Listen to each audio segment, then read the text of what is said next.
श्रोता प्रेमियों, मैं राम सागर शास्त्री आप लोगों के समक्ष रखने जा रहा हूं सुखदेव और जनक का संवाद। देखिए, पुराणों में सुखदेव जी को शिव स्वरूप माना गया है। सुखदेव जी परम ज्ञानी थे, उन्हें सभी सिद्धियां प्राप्त थी। अंतरिक्ष मार्ग से प्रत्येक लोक में जाने की सामर्थ्य थी। ऐसे परमहंस महामुनीश्वर को किसी का शिष्य बनने की क्या आवश्यकता थी, परंतु गोस्वामी तुलसीदास जी ने गुरु की महिमा का वर्णन करते हुए लिखा है कि गुरु बिन भावनी भी तरई न कोई और चही बिरंजी शंकर सम होई। बिना गुरु के मनुष्य का मोक्ष नहीं होता, भले ही वह ब्रह्मा और शिव के समान क्यों न हो। एक दिन की बात है, सुखदेव जी अपने पूर्व जन्म की पुण्य की शक्ति से अंतरिक्ष मार्ग द्वारा विष्णु लोक में जा पहुंचे। भगवान के पार्षदों ने उन्हें रोक कर कहा कि पहले आप मुझे ये बताएं कि आपने किसी को अपना गुरु बनाया है या नहीं। सुखदेव जी ने कहा कि जो व्यक्ति स्वयं ज्ञानी हो, जिसके पास सिद्धियां हों, उसे गुरु बनाने की क्या आवश्यकता है।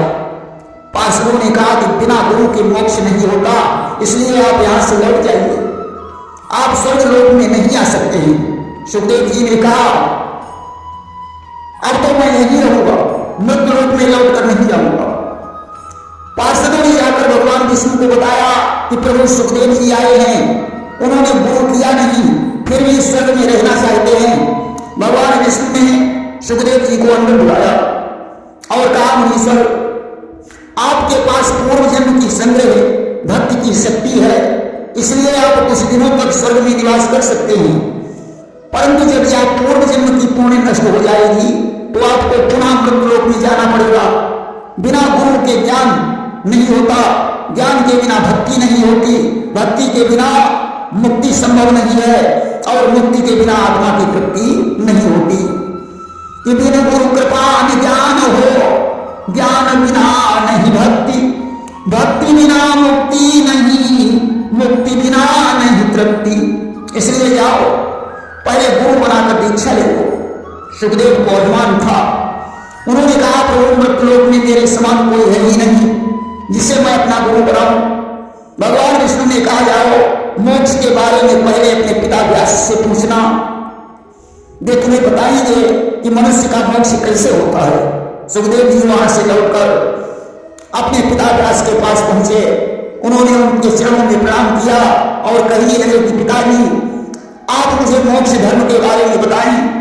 व्यास जी ने कहा, पुत्र, मोक्ष है तो सबसे पहले योग शास्त्र और सांख्य शास्त्र का अध्ययन करो, इससे तुम ब्रह्म तेज से संपन्न और मोक्ष शास्त्र में कुशल हो जाओगे। देखिए, व्यास जी ने सुखदेव को योग शास्त्र और सांख्य शास्त्र का अध्ययन क्यों करवाया? क्योंकि कोई व्यक्ति अगर रामायण के बारे में कुछ भी नहीं जानता हो और उसको रामायण का उपदेश दिया जाए तो बात समझ में नहीं आती है।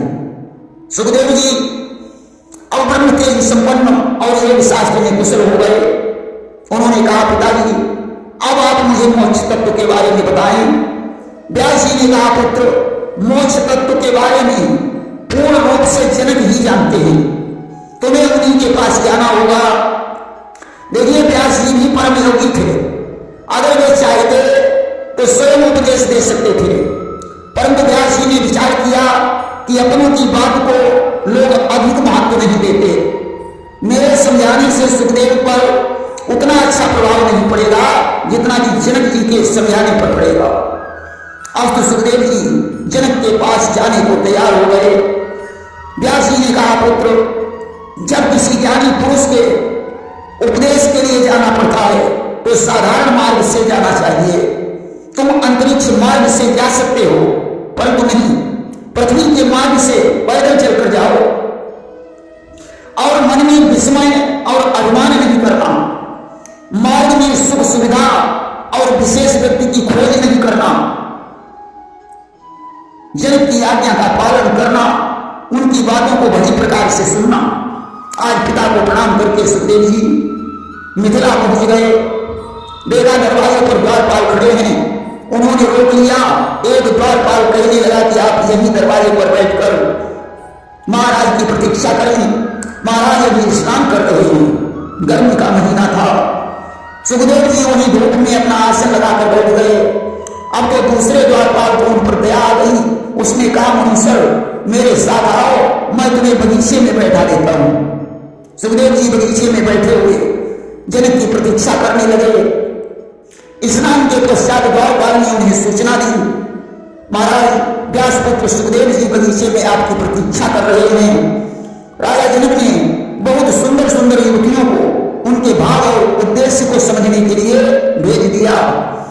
देखिए, मनुष्य के भावों और उद्देश्यों को समझकर ही उसे स्थान देना चाहिए। जनक सुखदेव की परीक्षा ले रहे हैं। निषाद राज ने भी भरत के भावों की परीक्षा ली थी। आज वे युवतियां सुखदेव जी के पास पहुंची।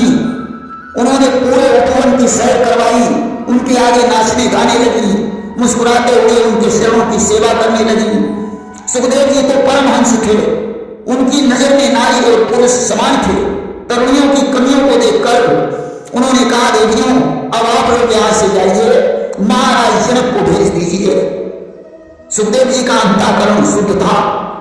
वे क्रोध और इंद्रियों को जीत चुके थे। तरुणियां चली गई। उन्होंने सुखदेव के बारे में जाकर जनक को बताया कि उन्हें नृत्य गीत की कोई शौक नहीं है। धीरे धीरे संध्या हो गई, परंतु जनक जी नहीं आए। सुखदेव जी ने संध्या वंदन किया और मोक्ष धर्म पर विचार करने लगे। रात के प्रथम पहर तक वे ध्यान मग्न रहे। दूसरे तीसरे पहर में सो गए। ब्रह्म मुहूर्त में उठकर फिर ध्यान मग्न हो गए। इस प्रकार एक दिन और एक रात बीत गई। दूसरे दिन जनक जी ने अंतापुर की स्त्रियों को आगे किया और मंत्रियों तथा पुरोहित के सहित अर्घपात्र लेकर सुखदेव जी के पास पहुंचे। उन्होंने रत्न जटित सिंहासन पर सुखदेव जी को बैठाया। चरणों को धोकर 16 प्रकार से पूजा की।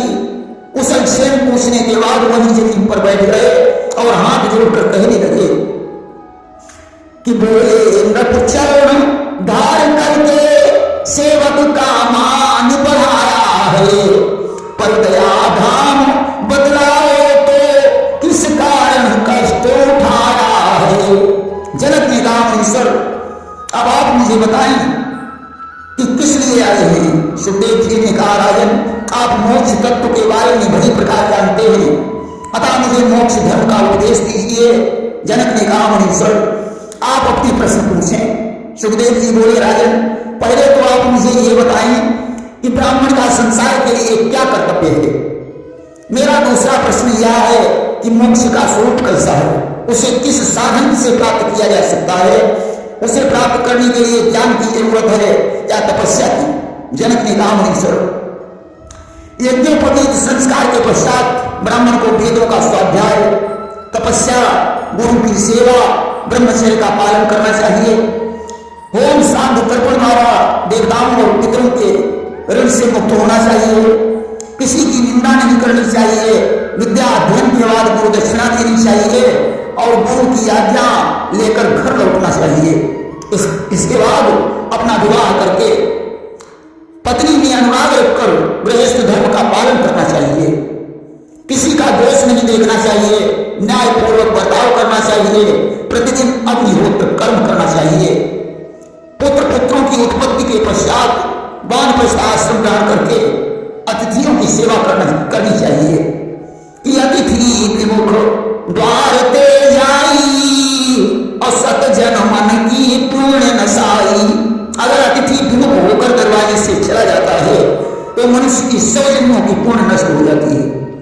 इसके बाद संन्यास आश्रम ग्रहण करना चाहिए। इसमें शीत और गर्मी को सहन करना चाहिए। यही ब्राह्मण का कर्तव्य है। सुखदेव जी ने कहा, राजन यदि ब्रह्मचर्य आश्रम में ही मनुष्य को सनातन ज्ञान विज्ञान की प्राप्ति हो जाए और वह राग द्वेष से दूर हो जाए तो क्या फिर भी इन 3 आश्रमों में जाने की जरूरत है। जनक ने कहा, मुनीश्वर इन सभी आश्रमों में गृहस्थ धर्म को बड़ा माना गया है, क्योंकि सभी आश्रम गृहस्थ धर्म के ऊपर टिके हैं। जैसे ज्ञान विज्ञान के बिना मोक्ष प्राप्त नहीं होता है, वैसे ही एक सदगुरु के बिना ज्ञान नहीं प्राप्त हो सकता। गुरु ज्ञान की नौका के समान है। धार्मिक मर्यादा और परंपरा के अनुसार आश्रम धर्म जरूरी है। जब अनेक जन्मों से सत्कर्म करते करते संपूर्ण इंद्रियां पवित्र हो जाती हैं, तब जीव प्रथम आश्रम में ही उत्तम मोक्ष रूप ज्ञान प्राप्त कर लेता है। विद्वान को राजस तामस छोड़कर सात्विक मार्ग का आश्रय लेकर बुद्धि के द्वारा आत्मा का दर्शन करना चाहिए, जो सभी प्राणियों को अपने में और अपने को संपूर्ण प्राणियों में स्थित दिखता है, उसके अंदर दोष नहीं उत्पन्न होता। जब मनुष्य मन वाणी कर्म से किसी की बुराई नहीं करता है तो वह ब्रह्म स्वरूप हो जाता है। जब मनुष्य ईर्ष्या काम क्रोध लोभ को छोड़कर स्वयं को तपस्या में लगा देता है, उस समय उसे ब्रह्मानंद का अनुभव होने लगता है। जो इच्छा और द्वेष से रहित है वो ब्रह्म भाव को प्राप्त हो जाता है। जिस पर सुख दुख द्वंद्व का प्रभाव नहीं पड़ता वह ब्रह्म को प्राप्त हो जाता है। बुद्धि रूपी दीपक से ही आत्मा का दर्शन हो सकता है। आप विषयों से दूर हैं, दिव्य विज्ञान भी प्राप्त है, आप में गति ऐश्वर्य अधिक है, आपको ज्ञान है, बुद्धि स्थिर है, लोभ नहीं है, परंतु विशुद्ध निश्चय नहीं है। विशुद्ध निश्चय के बिना परम ब्रह्म की प्राप्ति नहीं होती। आपको सुख दुख एक समान है, नृत्य गीत की शौक नहीं है, वैराग्य चीजों का भय नहीं है, निंदा और स्तुति को एक समान समझते हो, आप मोक्ष के स्वरूप को भली प्रकार जानते हो। आपको दृढ़ निश्चय पर जाना चाहिए। अब तो जनक के उपदेश से सुखदेव जी दृढ़ निश्चय पर पहुंच गए और बुद्धि के द्वारा आत्मा का साक्षात्कार करके उसी में स्थित होकर कृतार्थ हो गए। उन्हें परम आनंद और परम शांति का अनुभव हुआ। आज जनक जी को गुरु मानकर सुखदेव जी पिताजी के पास लौट आए। व्यास जी हिमालय पर्वत के एक आश्रम में शिष्यों को संगीता पढ़ा रहे थे। सुखदेव जी ने जाकर पिता के चरणों में प्रणाम किया। उन्होंने पिताजी के समक्ष सारे संवाद का वर्णन किया। उसे सुनकर व्यास ने अपने पुत्र को हृदय से लगा लिया। व्यास के शिष्य पृथ्वी पर आकर वेद पढ़ाने और यज्ञ करवाने लगे। व्यास जी वहीं ध्यानावस्थित हो गए। उस समय आकाशवाणी हुई कि हे व्यास, मंत्र की ध्वनियों के गुंजार के बिना यह पर्वत सूना सूना लग रहा है, अतः वेद अध्ययन कीजिए। आकाशवाणी सुनकर व्यास जी ने पुत्र सहित वेदों की आवृत्ति शुरू कर दी। एक दिन की बात है, स्वाध्याय के समय बड़ी तीव्र गति से आंधी आ गई। व्यास जी ने स्वाध्याय रोक दिया। सुखदेव जी ने पूछा, पिताजी ये आंधी क्यों आई और आपने स्वाध्याय क्यों रुकवा दिया? व्यास जी ने कहा, पुत्र तुम्हारा मन स्वतः निर्मल नहीं है। आंधी विष्णु का निश्वास है। प्रत्येक जीव जैसे सांस लेता है और छोड़ता है, उसी प्रकार भगवान विष्णु भी सांस लेते हैं और छोड़ते हैं। आज भगवान विष्णु ने सांस छोड़ी है, इसलिए आंधी आ गई। आंधी चलने पर वेद पाठ नहीं करते हैं, क्योंकि वेद भी विष्णु का निश्वास है। वेद पाठ करने पर वायु से वायु को क्षोभ उत्पन्न होता है। अब आंधी समाप्त हो चुकी है, तुम यहां बैठकर स्वाध्याय करो, मैं आकाश गंगा के तट पर जा रहा हूं। व्यास जी आकाश गंगा के तट पर चले गए। इधर सुखदेव जी स्वाध्याय कर रहे थे। उसी समय ब्रह्मा जी के मानसिक पुत्र सनत कुमार आ गए। सुखदेव जी ने उठकर उनका स्वागत सत्कार किया, सुंदर आसन पर बैठाया और कहने लगे, हे मुनीश्वर, अब आप मुझे ज्ञान प्रदान करें। सनत कुमार ने कहा, सुखदेव, विद्या के समान कोई नेत्र नहीं है और सत्य के समान कोई तपस्या नहीं है, राग के समान कोई दुख नहीं है और त्याग के समान कोई सुख नहीं है। कि विद्या सरिस नेत्र को नानी और सत्य सरिस नहीं तप जगमानी। राग समान दुख नहीं कोई और त्याग समान सुख नहीं होई। पाप से दूर रहकर पुण्य का संचय करके साधु पुरुषों का बर्ताव अपनाकर सदाचार का पालन करना सर्वोत्तम श्रेय का साधन है। संसार एक नदी के समान है, रूप इसका किनारा है, मन ही स्रोत है, स्पर्श ही द्यूप है, रस ही प्रवाह है, रस ही प्रवाह है, गंध ही कीचड़ है, शब्द ही जल है, स्वर्ग रूपी दुर्गम भाग है, शरीर रूपी नौका द्वारा इसे पार किया जाता है। क्षमा ही गार है, धर्म ही लंगर है, विषय त्याग ही वायु का प्रवाह जिससे इस नदी को आसानी से पार किया जा सकता है। रूप, यौवन, जीवन, धन, आरोग्य, सौराज अनित्य है। विद्वान को कभी इनमें आसक्त नहीं होना चाहिए। इस प्रकार ज्ञान प्रदान करके सनत कुमार वहां से चले गए। अब सुखदेव जी ब्रह्म पद का अनुसंधान करने के लिए पिता के पास पहुंचे, उनकी परिक्रमा की और कैलाश पर्वत पर चले गए। वहां योग में लीन होकर उन्होंने अंतरिक्ष मार्ग से श्वेत द्वीप की यात्रा की। वहां उन्हें भगवान जनार्दन के दर्शन हुए। भगवान ने कहा कि अब तुम सनत कुमार के बताए गए योग द्वारा सिद्ध हो चुके हो, अब तुम वायु मार्ग से संपूर्ण लोकों को देख सकते हो। सुखदेव जी भगवान जनार्दन को प्रणाम करके विष्णु लोक में पहुंचे। वहां चतुर्भुजी भगवान विष्णु के दर्शन हुए।